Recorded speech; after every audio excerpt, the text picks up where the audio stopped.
집합건물 해결사 멘토 전은진입니다. 여러분들 반갑습니다. 자, 오늘은 여러분들 판례 공부 3월 1일자 오랜만에 여러분들하고 같이 한번 살펴보도록 하겠습니다.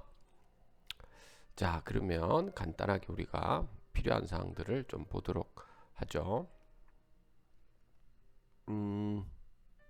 자, 그러면 한번 보겠습니다. 자, 첫 번째 보면 여기 성탁권 위탁 판매 수수료 관련된 거네요. 요거는 넘어가 보겠습니다. 필요한 분들을 보시면 됩니다.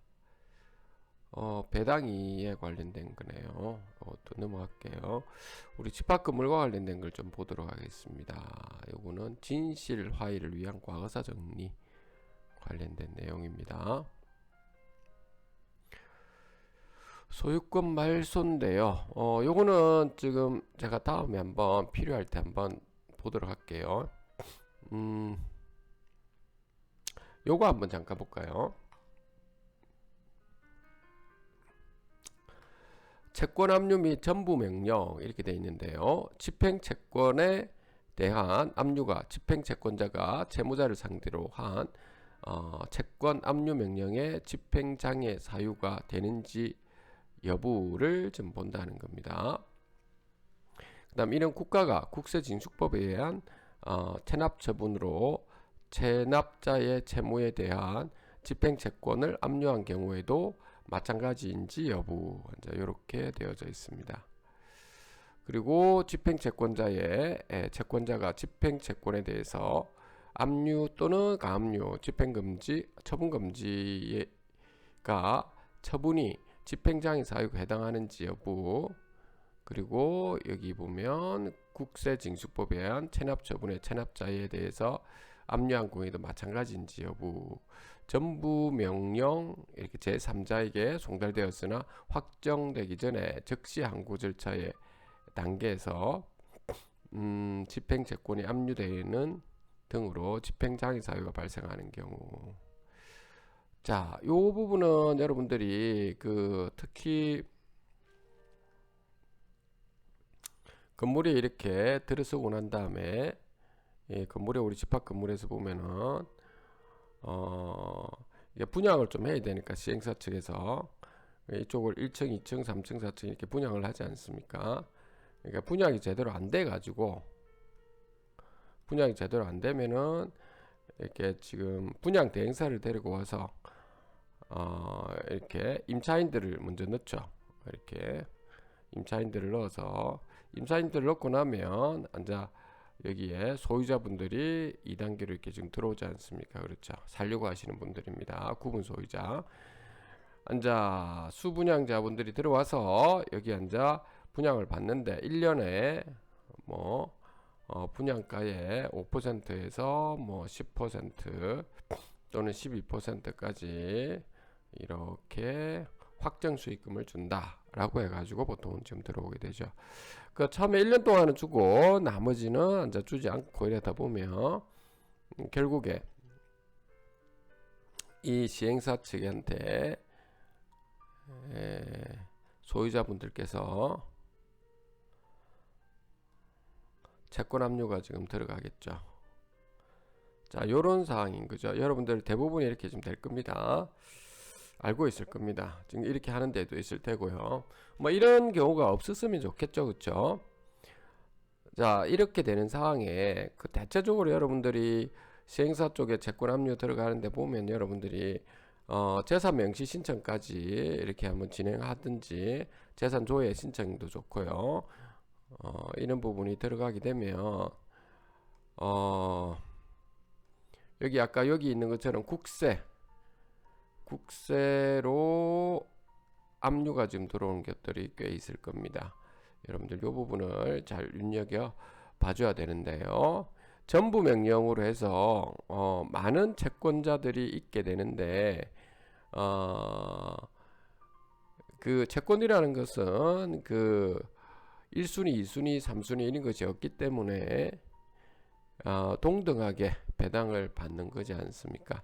근데 전부 명령으로 먼저 받아가려고 하는 경우가 있다는 겁니다. 이럴 때 자, 요거 집행장애 사유라고 적혀 있죠. 이 집행장애 사유는 가압류라든지 압류가 들어가게 되면 집행장애 사유가 발생해서 전부 명령이 사라지게 되는 거죠.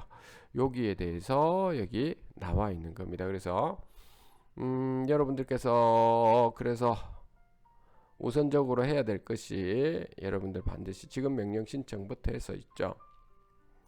재산 명지 신청을 꼭 하시라는 겁니다.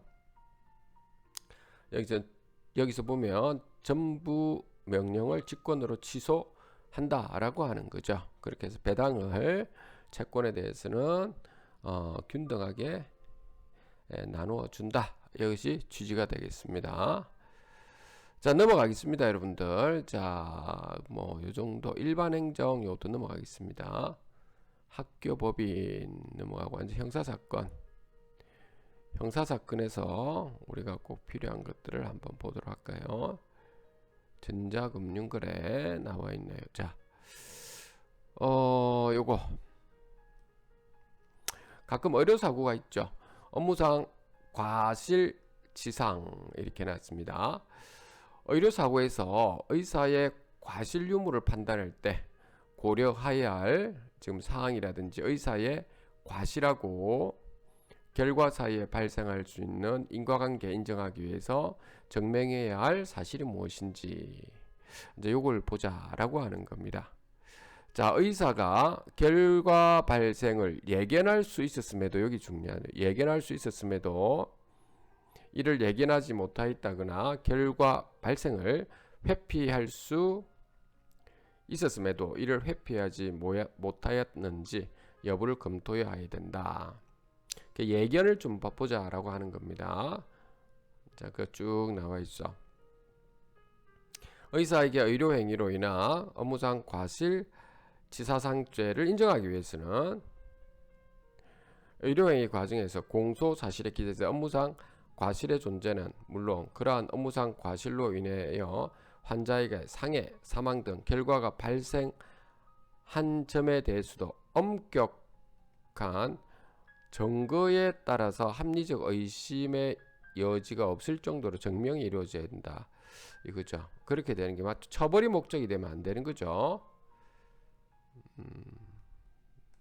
자, 물론 피해자 입장에서는 억울할 수가 있을 겁니다. 그렇지만 이런 부분은 우리가 좀 보자는 겁니다. 자, 이렇게 돼 있고요. 그러므로 설령 의료 행위와 환자에게 발생할 상해, 사망 등 결과 사이에 인과관계가 인정되는 경우에도 검사가 공소사실에 기재한 바와 같은 업무상 과실로 평가할 수 있는 행위의 존재 또는 그 업무상 과실의 행위를 구체적으로 증명해야 된다는 겁니다. 증명하지 못한다면은 그 결과가 발생했다는 사정만으로 업무상 과실을 추정, 가능성, 개연성으로 막연하게 해서는 안 된다라고 하는 부분이네요. 엄격하게 해줘야 되는 게 맞죠, 여러분들. 자, 이 부분은 참고적으로 해주시면 될 것 같습니다. 한 번 더 볼까요? 여기도 이런 말이 나와 있네요. 형사재판에서 유죄로 인정하기 위한 증거의 증명력 정도인데요. 형사재판에서 범죄 사실의 인정은 법관으로 하여금 합리적인 의심을 할 여지가 없을 정도로 뭐라고 확신이라고 해놨습니다. 확신을 가지게 하는 증명력을 가진 엄격한 증거에 의해서만 하기 때문에 검사의 증명이 그만한 확신을 가지게 하는 정도에 이르지 못한 경우에는 설령 유죄의 의심이 가는 사정이 있더라도 피고인의 이익으로 판단한다. 물론 여러분들 억울하다 이렇게 하실 경우가 많을 겁니다. 집 밖 건물에 계신 여러분들, 판을 짜가지고 우리만 억울해요, 소유자분들 아니면은 운영사들이 사기질을 쳐요 해서 이런 분들이 더 많으시던데, 여러분들이 이런 거는 꼭 참고해 주셔야 됩니다. 넘어가겠습니다. 그 외에 이게 오늘 여기까지 있죠. 3월 1일자 판례 공부 여기까지 한번 살펴보도록 하겠습니다. 집합금을 해결사 멘토 전은진입니다.